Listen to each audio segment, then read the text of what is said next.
Okay, let's go.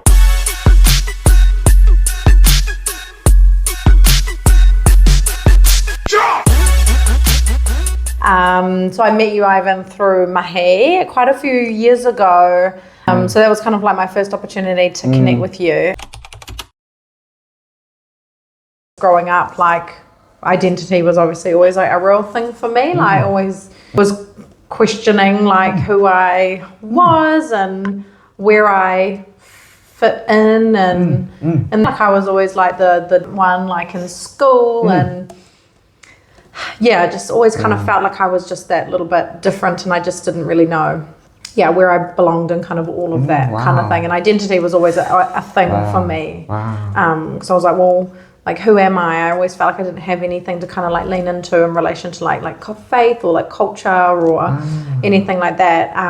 But I realized that actually becoming a mum was my true, I don't know, purpose. And being a mum is like so core to my identity. How beautiful. And I go all in when it comes to my kids. And another thing that we talk about even before we started recording is that authentic leadership. And I think my challenge is every time when I invite people, they immediately think about their role, their job, or community affiliation and so forth. And I have to clarify, it's like, no, what I'm truly looking for is someone who lives inside out, not outside in. And also that inside out, just, like, because it's so ironic, you just say you're having this struggle, even understand who you were before, but yet now you live in such authenticity of who you are. It's just so beautiful. And I to hear the journey you go through, how you like to unpack that as how do you come to that, to have that inner understanding of who you are. Yeah, I mean, a journey in itself. So I guess like reflecting on like my life course, I guess I had a couple of like key milestone moments. And all of it relates to again like people and culture, because I always felt like I might maybe have that in myself. Okay, so the first kind of like shift, the fundamental shift I can remember happening for me was when I was 17. So when I was 17, I had the most incredible opportunity to travel over to Guangzhou in China. That's for awesome. School. And I was like, I went with it was part of like the music and I was doing art history in school. So we were like, well, we're doing art history. It's history and art, so like we want to go too. So anyway. Long story short, went over there for 2 weeks, and I think I just realized then that I had grown up as quite naive, like sheltered in like Aotearoa, and just like I guess sheltered from like the reality of like the world and what other people experience. I guess I kind of just thought the world was how it is, the way that I saw it. Anyway, so going over there, and it was like, it was just a completely different world, and the way people lived and the supports that they had, and I was just so exposed to real life. Like real life, and like people that were, I guess, like living on the streets, people like our older persons, that were they were working in like the restaurant, and like it was just different. It was, I guess what I'm saying. That was my last year of high school, second to last year of high school. Finished up high school, and then I went straight into university, right? And so I was like, I'm going to study psychology and ancient history, because like I loved anything to do with like the ancient history and archaeology and all of that. That was always like my passion piece from when I was little. But I always just wanted to understand like culture and people and just like how the mind works and like all of that kind of stuff in relation to like human connection.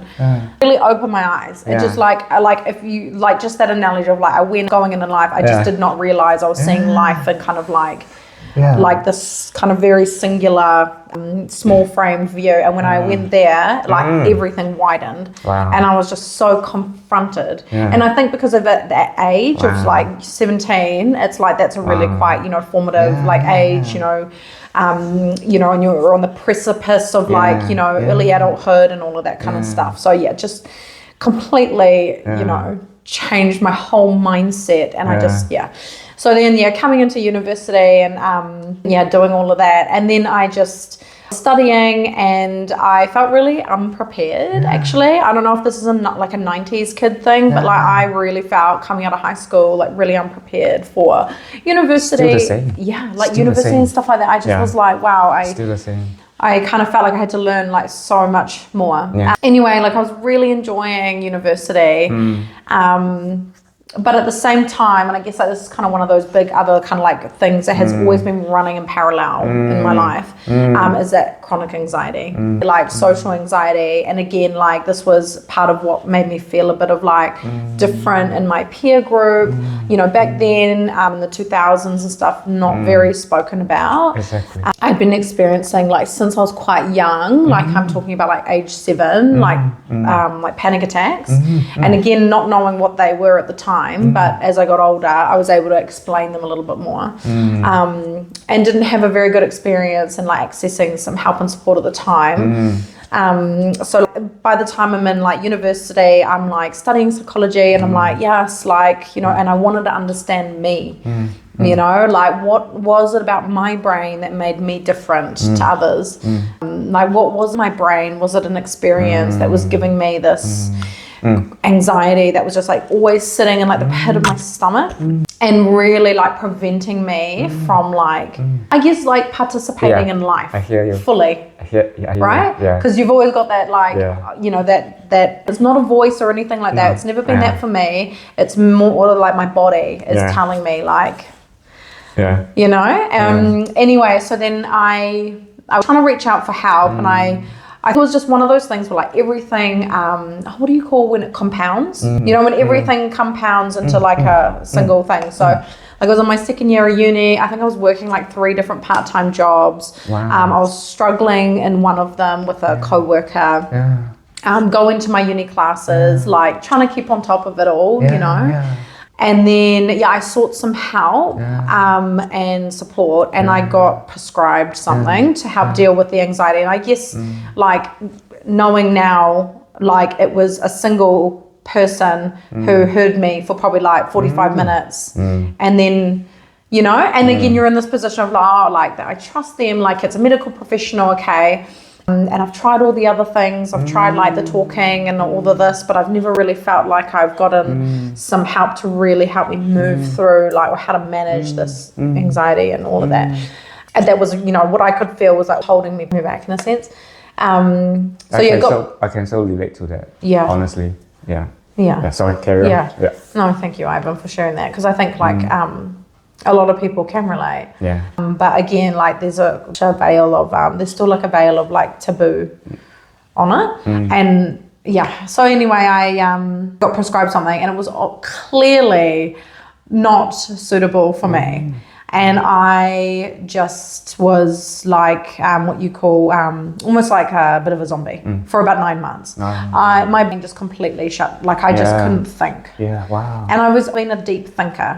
And I realize now, I always thought that was a negative. I see it now as a positive.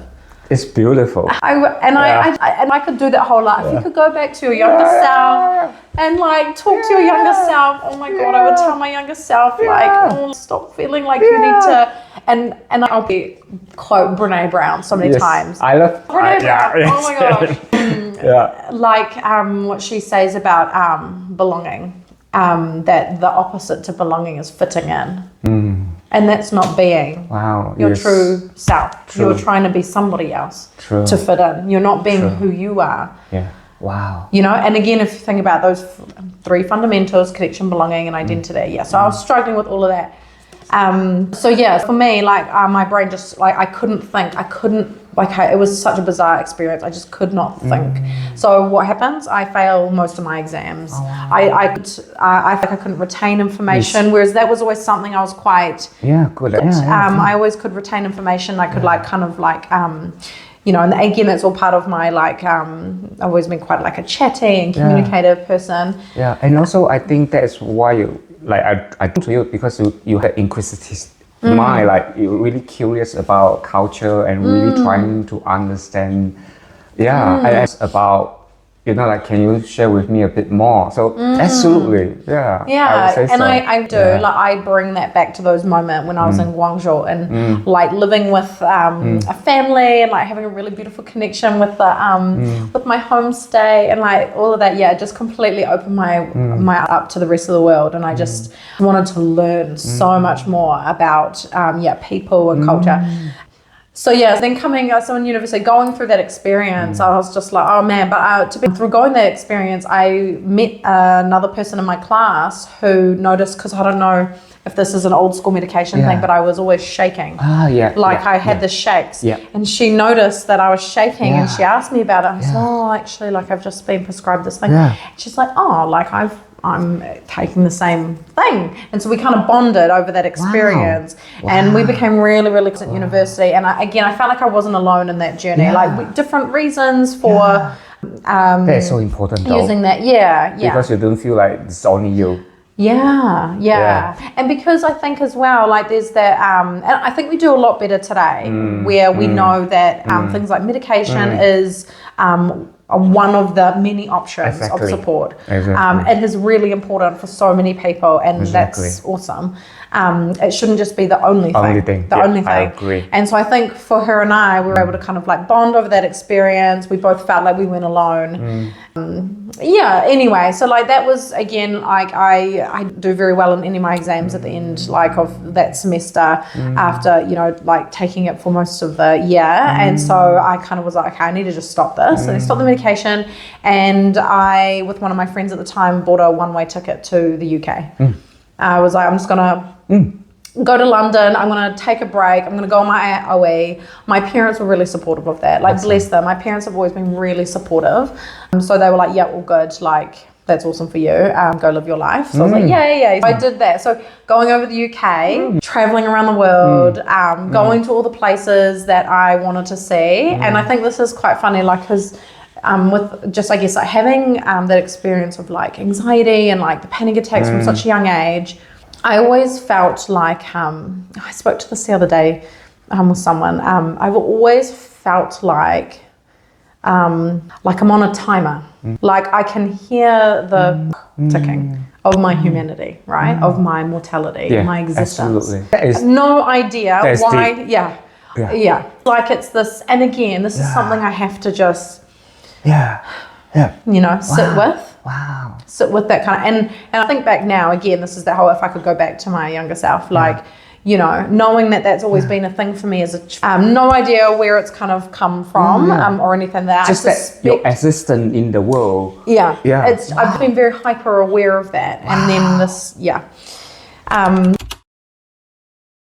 experiencing that and like just having to sit with that. Anyway, so because of that, Corridor, I've had a bucket list. Like I wrote my bucket list really young.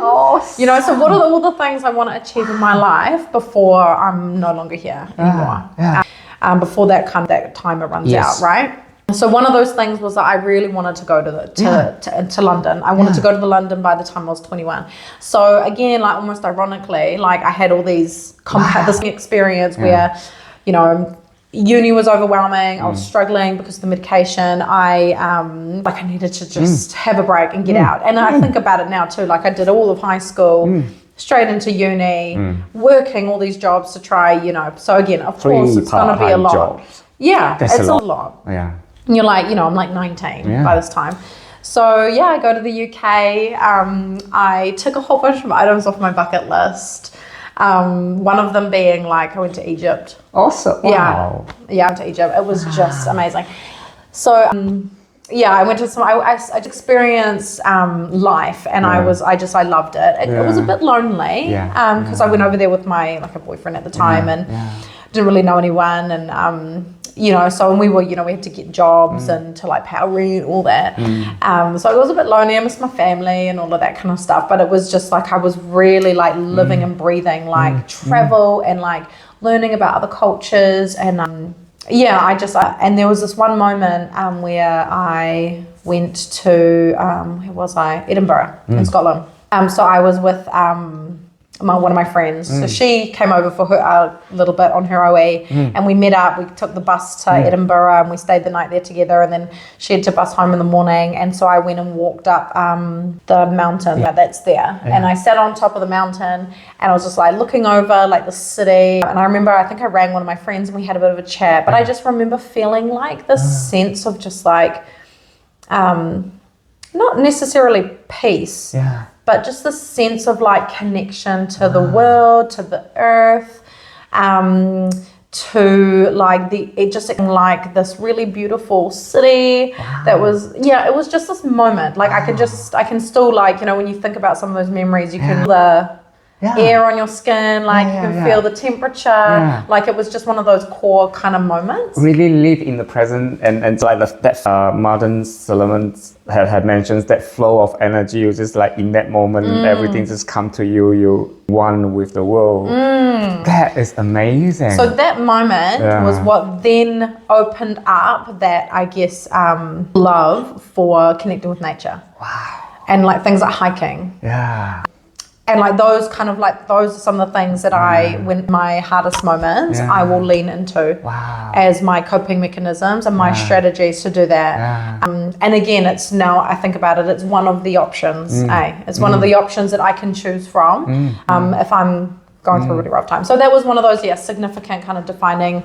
Like just moments that really stayed with me, and I was on my own. And I think that's one thing that like really having to get comfortable with is aloneness, but not being lonely. True. And I think like again, like growing up feeling like I'm a bit of the odd one out, like I was the odd one out of my friend group, and like all of this, albeit like relatively confident. So like a lot of people, when they find out like oh, I would have no idea that you've like, you know, experienced anxiety or like had any of this, because you come across as like so confident. And I'm like, oh, okay, like I don't, maybe it's a bit of a like,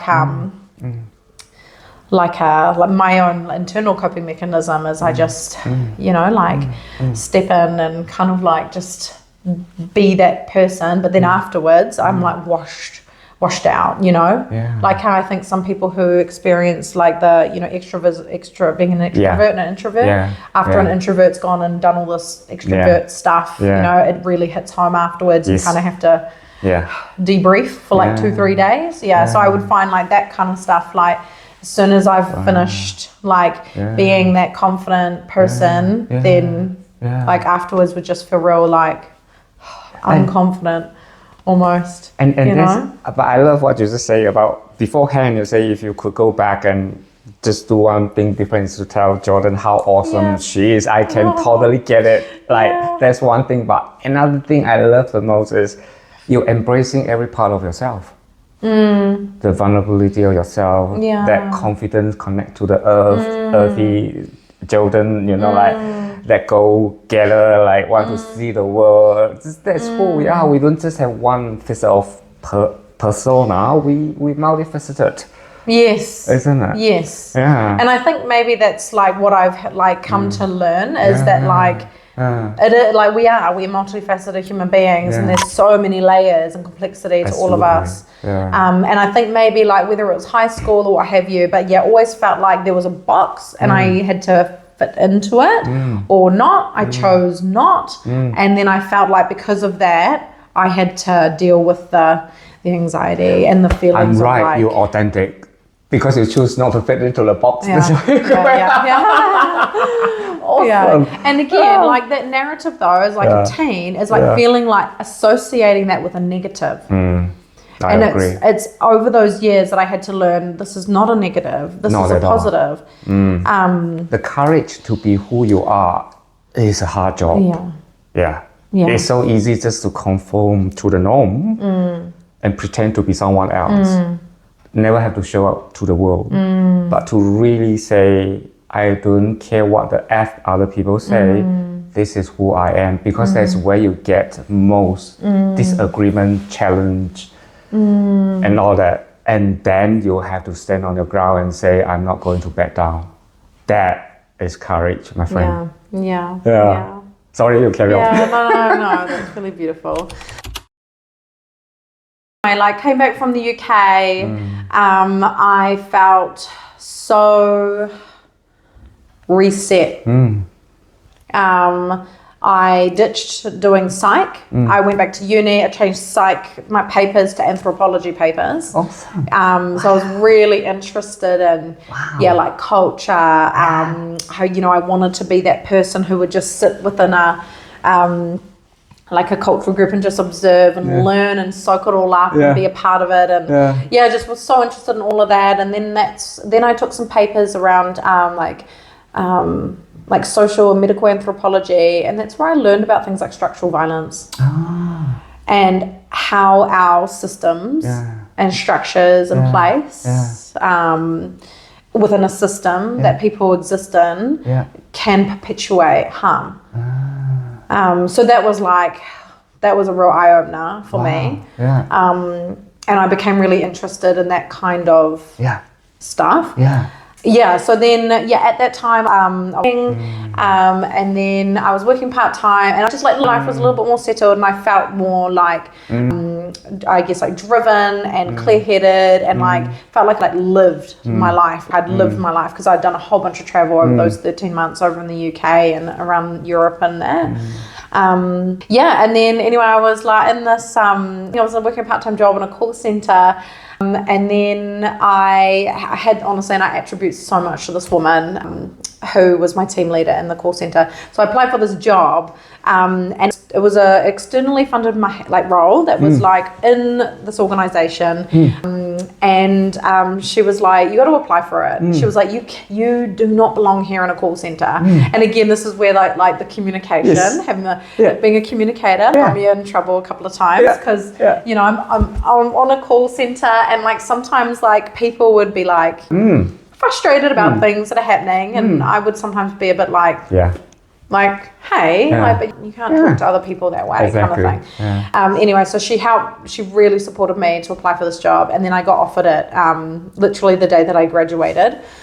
So it was kind of like a sign. Wow. And that's the role, that is the mahi that set me on this trajectory of like to where I am now. Amazing. Working kind of like in that sector of like suicide prevention and postvention, and you know, over the years it's been alcohol and other drug harm, you know, rangatahi well-being.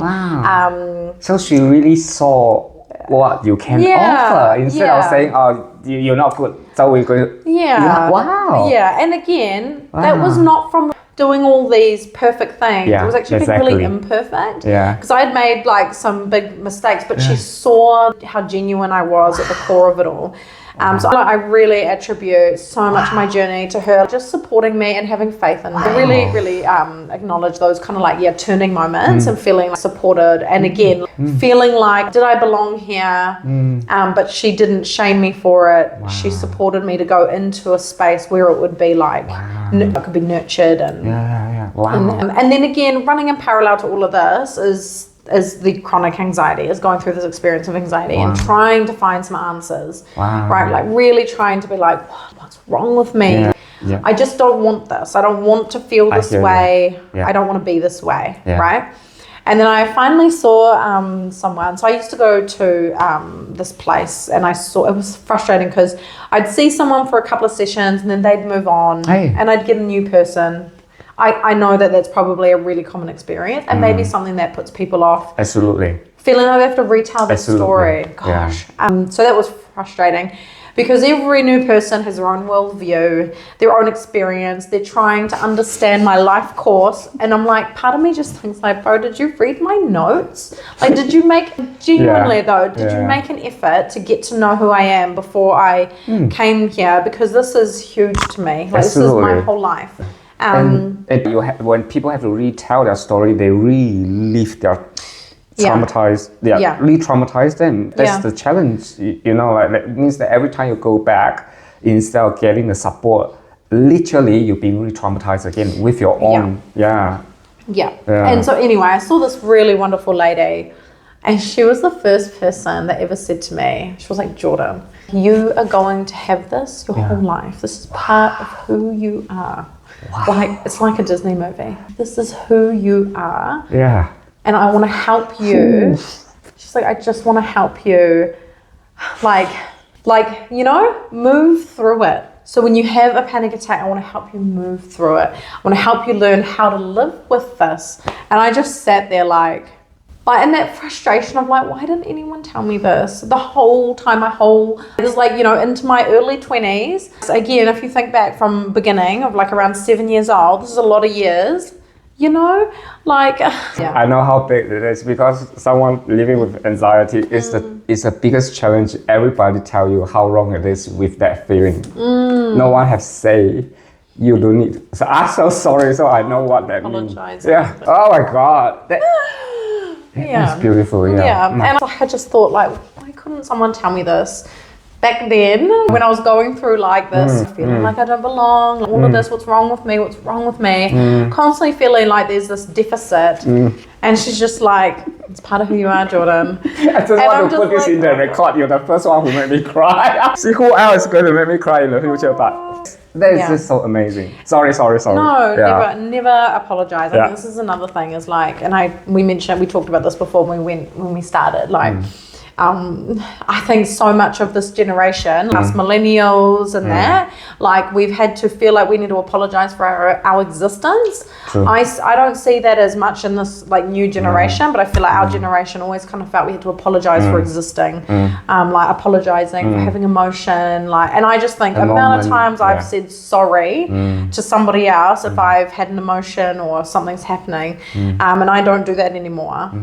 I never apologize for something I shouldn't have to apologize for, especially if it's in regards to being who I am and my existence, especially if I'm not hurting anybody, you know? And it's like something I really want to build into my children as well. Like, I agree. You know, just feeling really confident who they are, not feeling like they need to apologize for. Seriously, what a gift to your children. Yeah. Absolutely. Yeah. And I think this whole new generation like is that's the way, but me growing up always felt like you had to apologize for existing or having emotion or being you know, that one that didn't fit in or what have you. So that was one of those huge moments, like this almost like complete shift of like, okay. Wow. But in saying that, I think back to and I think, okay, I'm really lucky. I've over these years of experience of like traveling and having these amazing opportunities, and I'm super grateful for that. I've managed to already build a bit of like, you know, my own kete, my toolkit of like, okay, to work through all of this. So she was able to help me deal with the whole like, okay, now we've come to this, you know, moment of like, you're never going to get fixed because you're not broken. Exactly. It's part of who you are, and I want to help you with that. So that was again such a defining moment, and I was able to really look at myself and just love myself a little bit more and be like, okay, I can work with that. And now I know I don't have to spend so much time and energy trying to fix. I even got to a point when I was studying psychology, so that first 2 years of uni, I like messaged one of my lecturers and I said, hey, I'm struggling with this thing. I've had it since I was a kid. I need it to be fixed. I want to fix it and I need your help, and who would you recommend that I can talk to? Always trying to find these answers.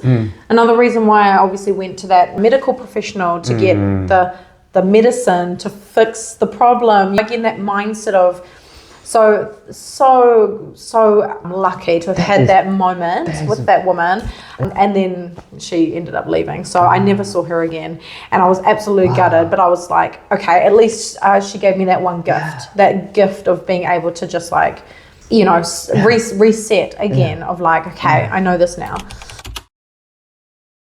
This mahi, doing this mahi, learning in this new role, and then going into this alcohol and other drug role that I was in for about 6 years before I came into my current role.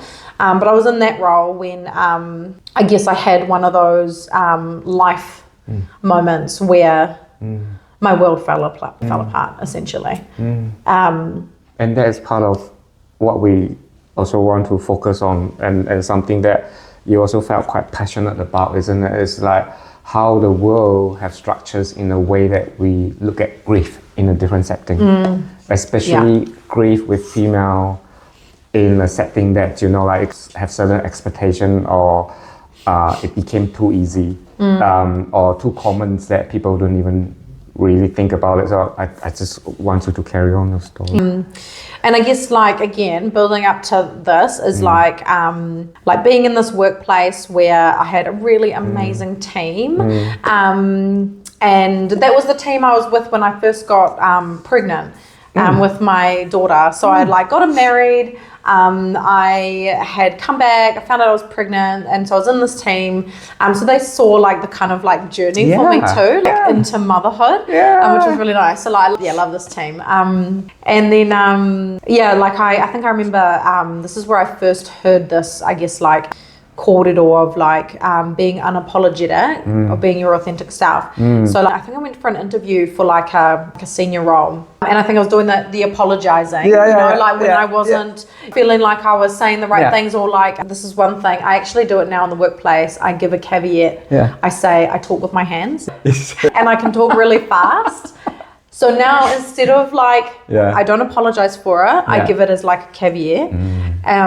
So like in this interview, they said something, the person who ended up being my team leader was like, feel like comfortable and unapologetic and like being your authentic self. And I was like, thank you. Again, that permission thing. Yes, absolutely. Not feeling like people or I need permission, but like in that setting, I absolutely did. I was like, thank you. I can be myself. And that's okay, because they know me and they know I do the mahi really well with passion.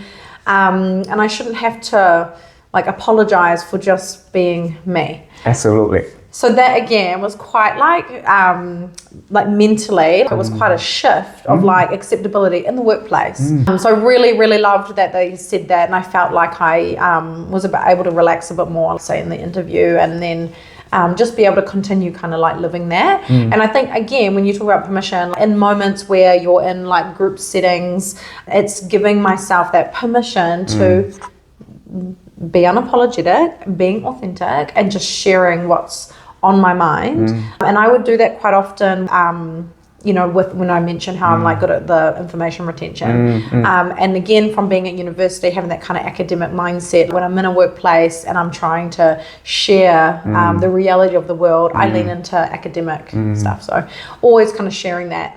And again, like it can come across as quite like, intense. And again, like I know that can be a bit of a thing for me, and people have said that to me in the past. Like, oh, you're quite intense. You're very I like your intensity, honestly. Oh, if thank people you. think I like it I don't too call now. it intensity. I call it passion. Yes. Yeah. I call it passion too. Like, I'm really passionate, and like for me, again, that passion is because I feel really deeply. Some people aren't supported to like let that trueness absolutely out. And again, it's like that conformity and like being in a box and learning like be a certain way, or what have you, don't be too loud, and like absolutely. all of that kind of stuff. So like being in those moments of I was had my children, and I was getting back into the workplace, and then this was, so I guess the timeline you're looking at just before COVID hit. Oh, okay. Just before COVID. And so like obviously things are challenging. Like I'm a mum, got two young children. I was doing like some volunteer work as well.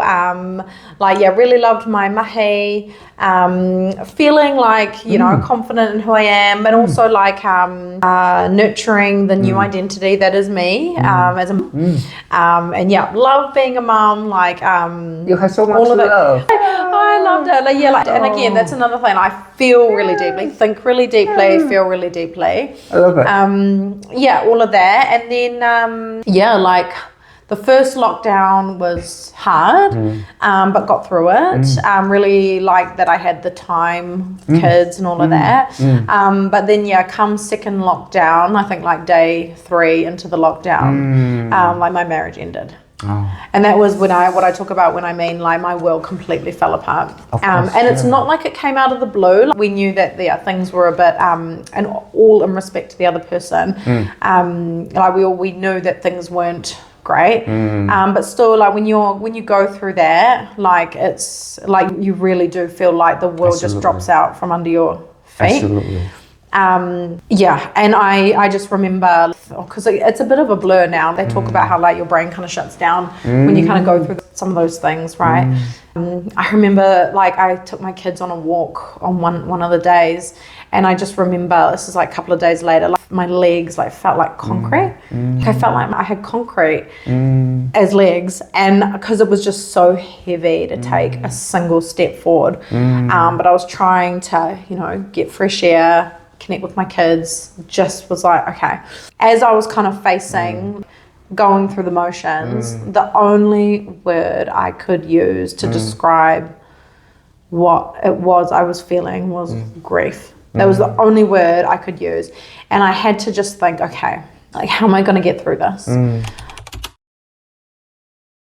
When the nights that like I didn't have my kids, I would watch a lot of the TED Talks, and I watched that Brene Brown's like Power of Vulnerability several times. I love her. Because I was like, I have to live by this absolutely. now. I have to live by this. And we know again what Brene says is like vulnerability sits really close to or right next to shame. Wow. There are some really incredible people out there that are complete strangers that just those single micro moments of kindness can have like significant impact on somebody. I have to get through this. So one of the key things I did was like, for example, like I went to my kids, when I did drop off at my kids' kindy, I had a big chat with the receptionist there, and like she was just so kind and supportive. And then all the teachers were really kind and supportive, and they got some books out for my kids, like, you know, Having Two Homes, Vulnerable, The Invisible String, and started reading those books to my kids, and like letting me borrow the books and stuff like that. So that was a key kind of like thing for me, where I was like, okay, like I'm going to talk about this really openly, because that was a nice positive interaction. Absolutely. And I was like, okay, I can do this, I can do this.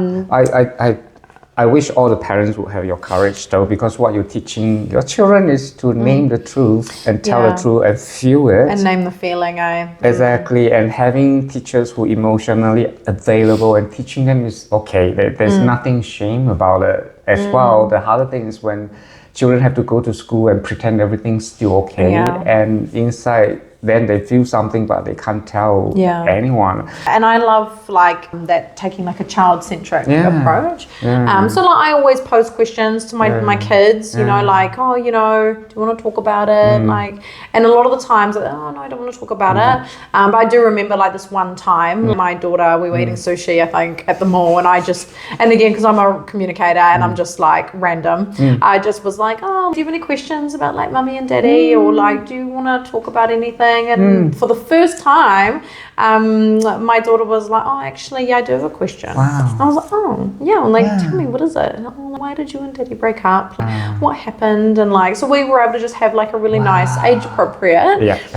conversation. And again, no blame, no shame.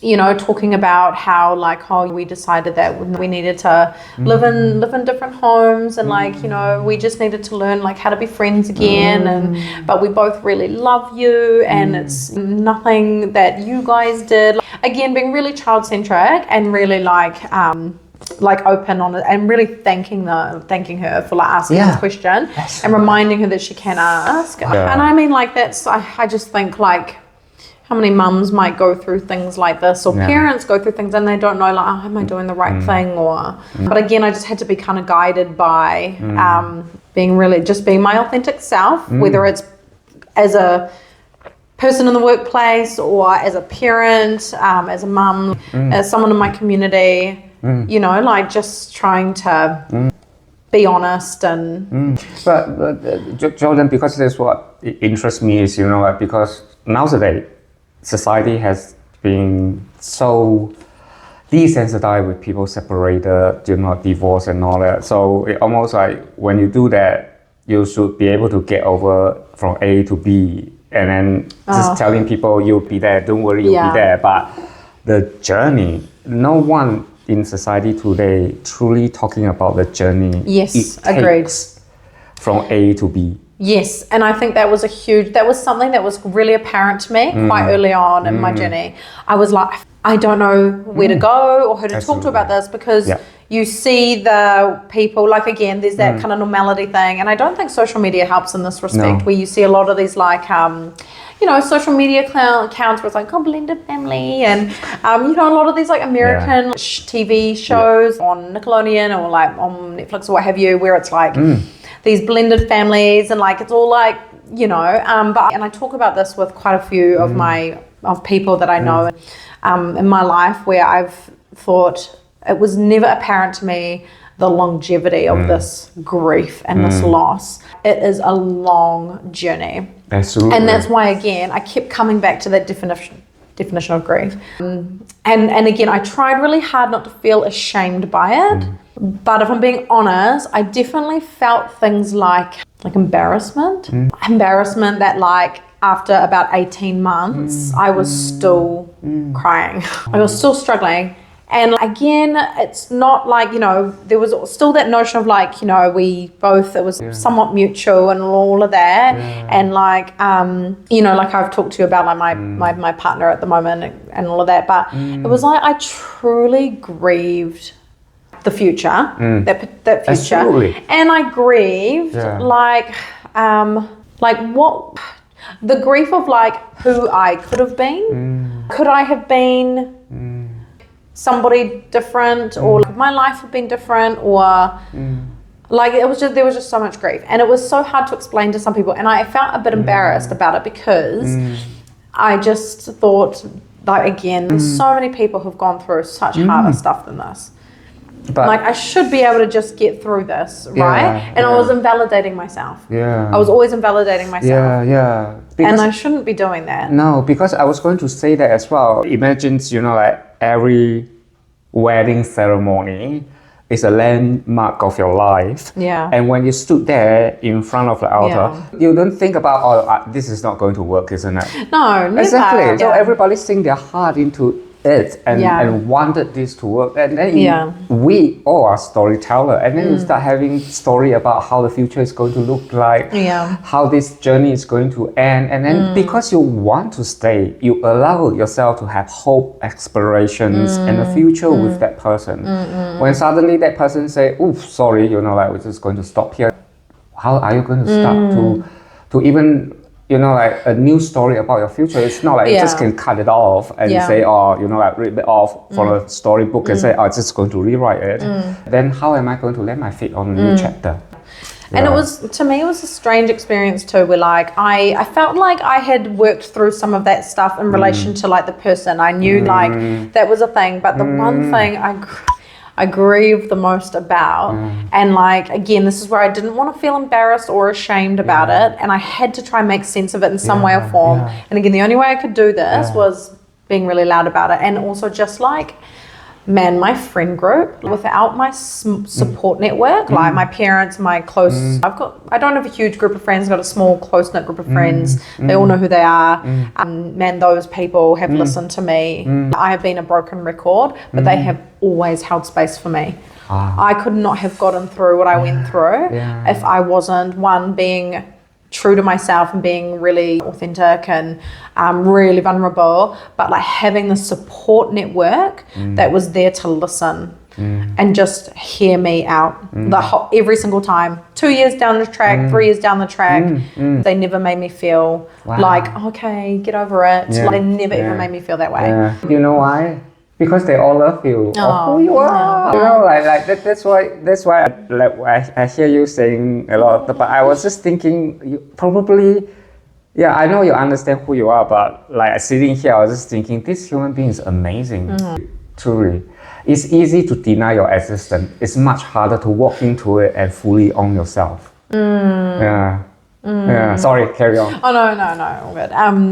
So, though, I guess the one thing that I really grieved hard, and, like, if I think too deeply about it, I still get emotional about it, but like, for me, motherhood being a huge part of my identity, right? I had my 2 children, and we were, like, in the house that we owned together, and, like, that we had got when I was, like, very early into my pregnancy with my first, and so it was quite, like, symbolic. And I'm quite a symbolic person, like, always trying to find the meaning in things. And so when both my kids were born, their placentas were buried in the ground there, right? A Māori word for the placenta's whenua, and that's the same as like the ground and the land. So you put that in, and I actually just like just a real little side mission, kōrero.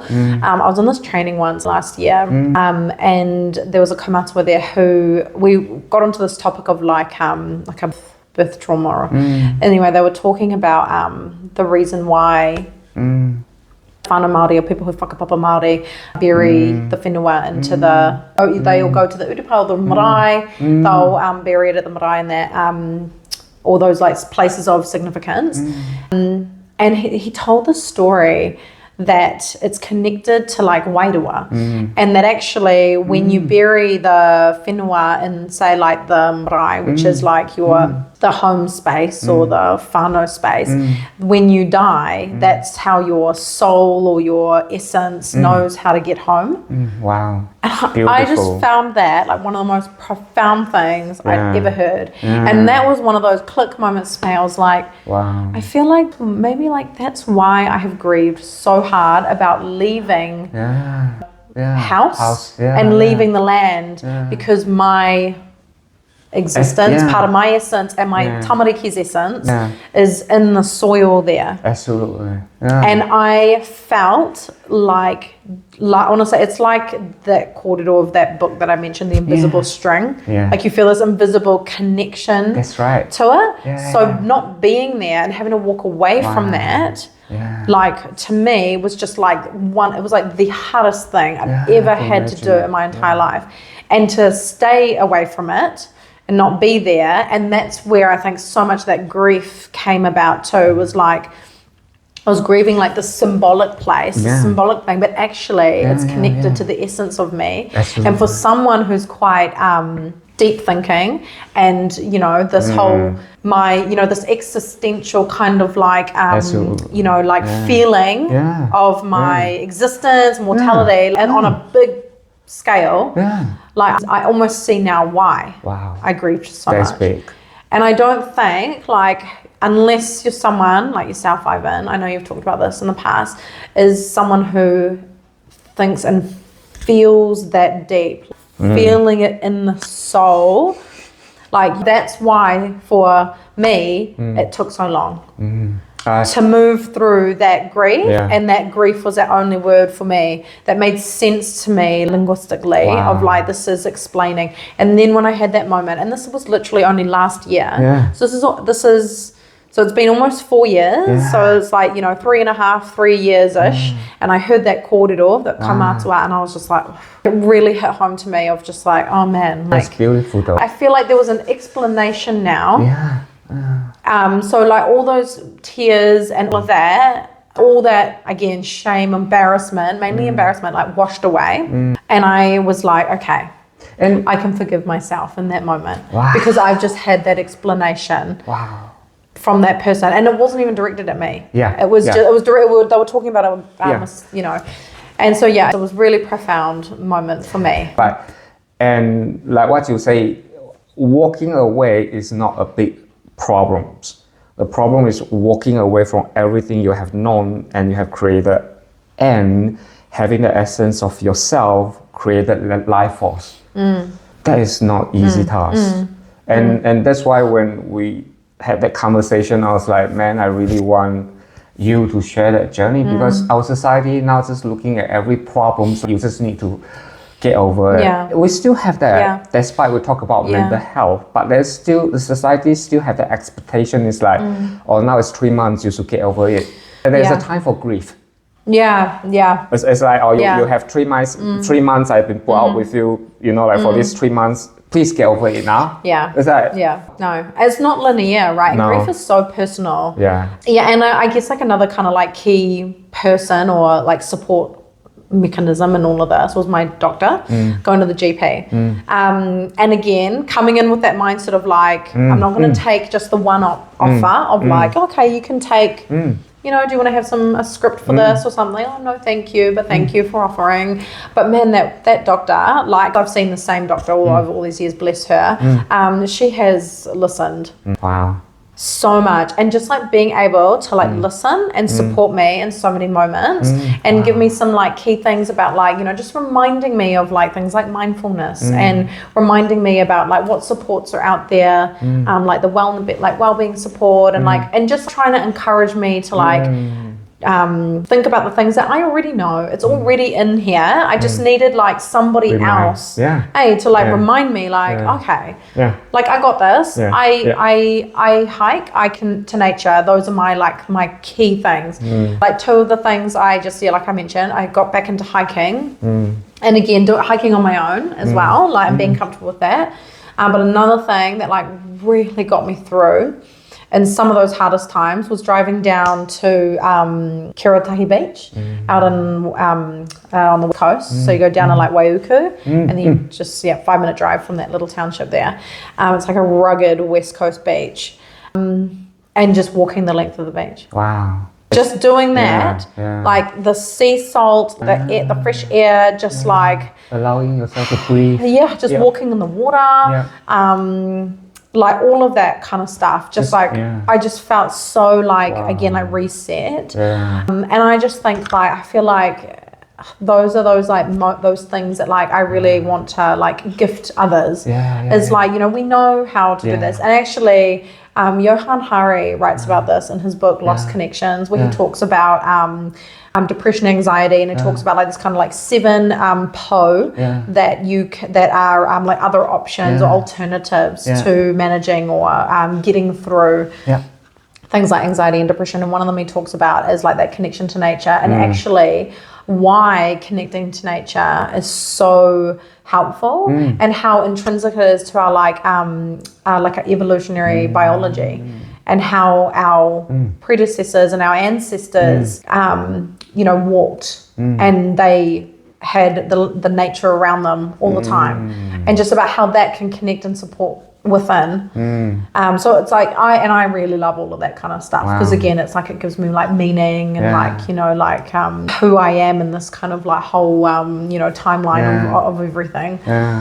So like now, say like 4 years later, I feel like I'm really like almost on that tail end. And I just think like if there's anyone else that is going through this, and like I see this sometimes on group chats, I always just say like, you know, put your seatbelt on and hang on tight, because this roller coaster is not like a short one. Exactly. It is a long one. Like I think it was like, I was ringing the bank about something. I think it was either changing my name or like something to do with the accounts or doing something. And we were going through it, and I talked about like what I was going through and all of that. I was just really honest. And she did all the things and like set it all up or whatever that she was doing. I can't remember. It was during some of the lockdowns as well. But at the end of the conversation, she was like, oh, hey. I was like, oh, what? She's like, I've been there, done that, and like got the t-shirt. She's like, you'll get through this. And I just was like, oh my God, like, thank you so much. She's like, you got this. And I just felt so, it was just like, again, those little micro moments of human genuinity and kindness that just made the biggest difference. And I just remember putting the phone down. And again, that like thing, I don't know if you ever do this, so you just sit there for like 5 minutes, just like, oh my God.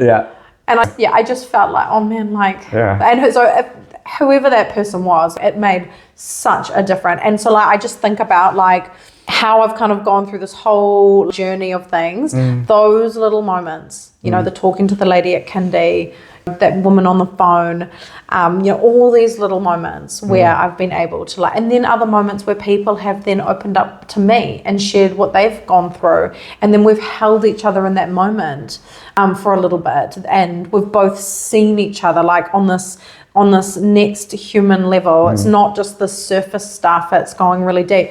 And I just think, oh, like those micro moments of kindness that I had, did I just imprint that onto somebody else's life?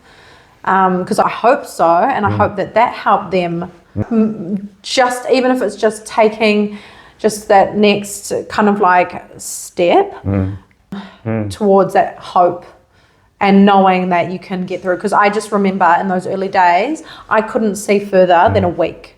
Literally 1 week. All my future thinking was gone.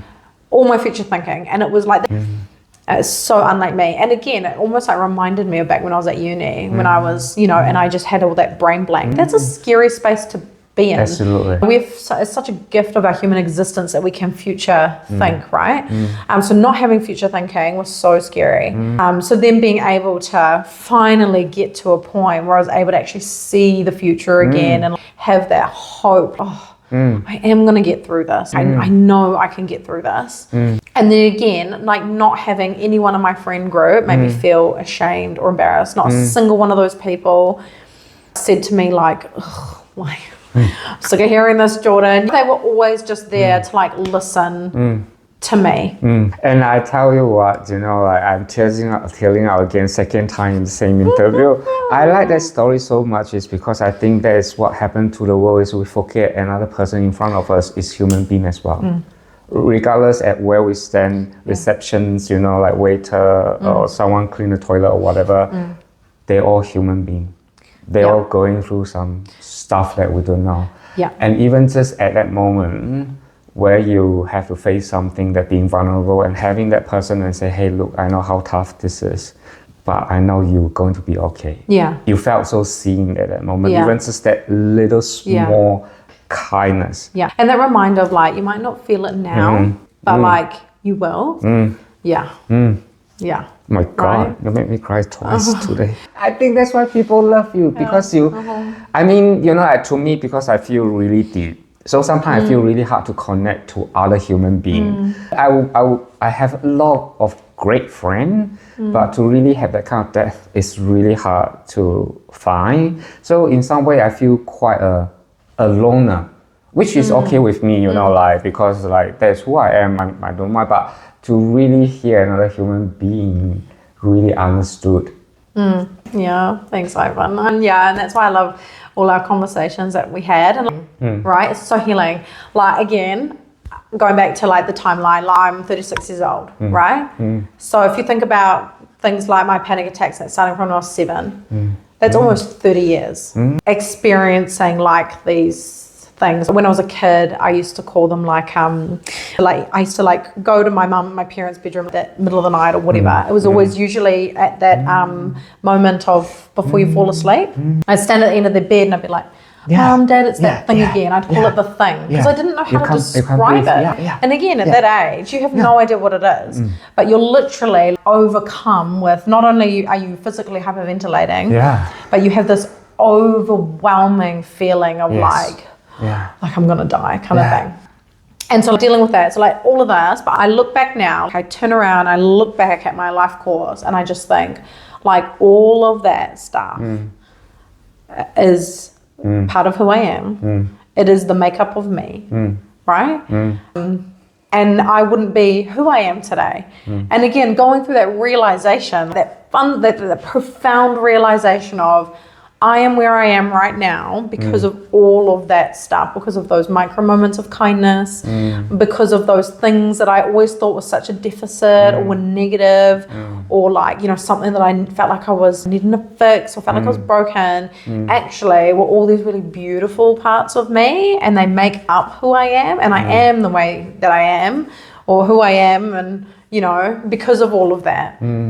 I don't even know how to tell you. You make it sound so easy, but someone who walked through that journey, every time when the world betray you, when people you trust decided not to trust you, and to show out to the world and say, I'm going to still believe in love, is the hardest thing. It's easy to back away, back into your turtle shelf and say, I have enough. I'm just not going to see the world again. But to, despite all that, still showing out and say, I'm not going to let the world change me. That is a whole different level of love, Jordyn. And again, like using our mate Brene, like going in, like and having that corridor of like going all in. So that was like again one of those things like what you just said. Now I use that mentality of like you go all in into something. Fully who you are, your authentic self, la la la, and you just go all in. People don't know how uncomfortable I am looking at myself on the camera, but I decided to go all in. I was like, just my accents, like my funny accent of Malaysian accent, grammar mistake, like fuck it, I just couldn't. Yeah. Who I am, and I think that's the thing. Like when we think about things like connection, belonging, and identity. Like even just I think about like our rangatahi at the moment, and like young people or tamariki in the world, like just like that, just reminding them that they can just be and exist as they are, and actually like everyone else around them.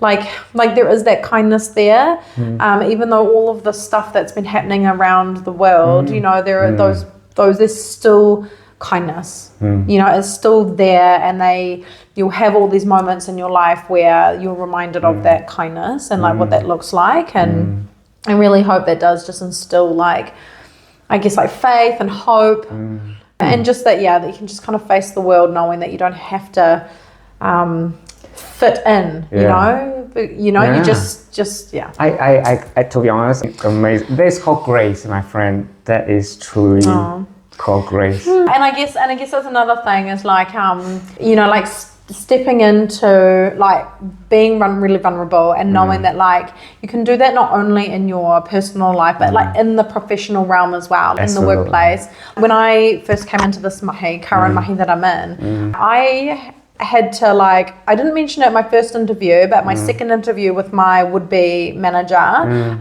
I had to be honest about where I was at. I was only 6 months into the separation from when I got into this mahi. Wow. So I was like still like a mess. Yeah.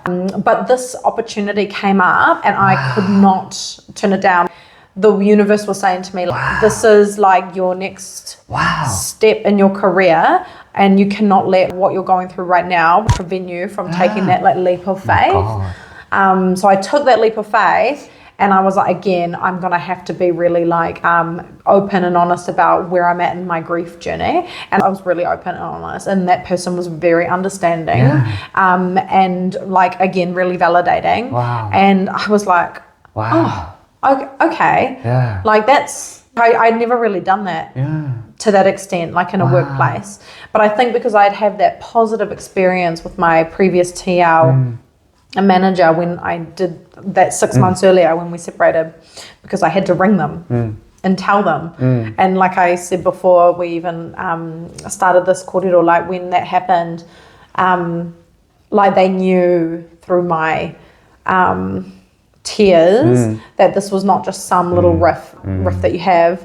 It was my marriage has ended, and I don't know what to do, but I'm telling you guys because you guys are my bosses, and they could hear the heartbreak, but they were again so supportive. And if I hadn't have been that honest, I can't imagine going through what I went through without telling people, and without getting the support from not only my friends and family, albeit small network, but from those kind of key people in my workplace. Because without them, I think it would have just been so much more harder, and I would have had to do it.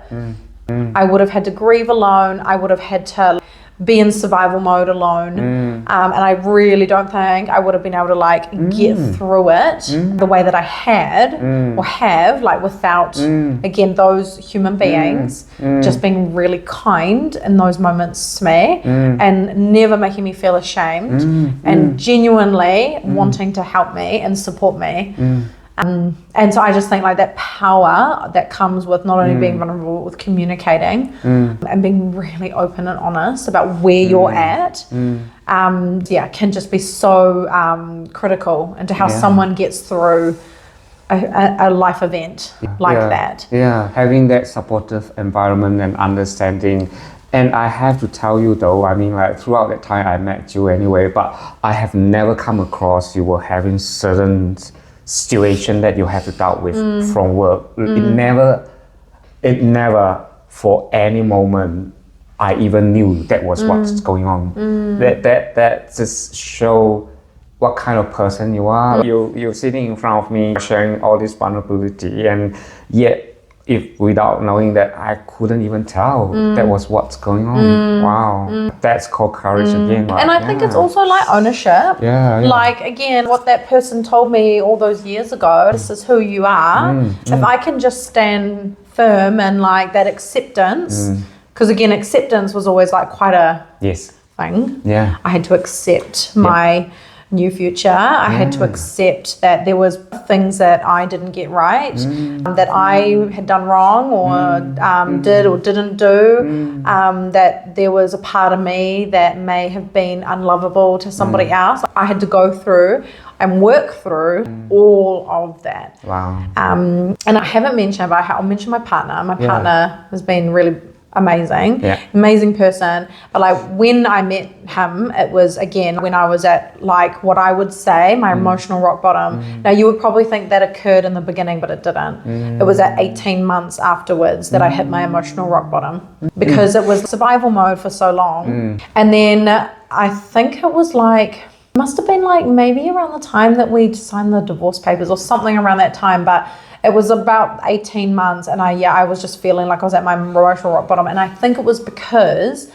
I had this idea in my head of like, I should be over this by now. I should be over it. And so that's when, although I'd been trying not to feel it, the shame came out, and the shame kind of dominated. And then, and I was just this crying kind of mess. So I was crying so much. I'm so glad I don't cry anymore. Honestly, I remember thinking, because I used to always pull up like even if it was just like after school drop off or what have you, whether I was working from home or working from the office or whatever on the weekend, I'd always like to cry in my car and then I'd cry, do my grief work, so to speak, but also because it was like so overwhelming. And I remember thinking like, okay, surely I'm not going to be doing this in like X amount of years time. Like I'm not going to cry as much, and I can't wait for the day that I'm not crying as much.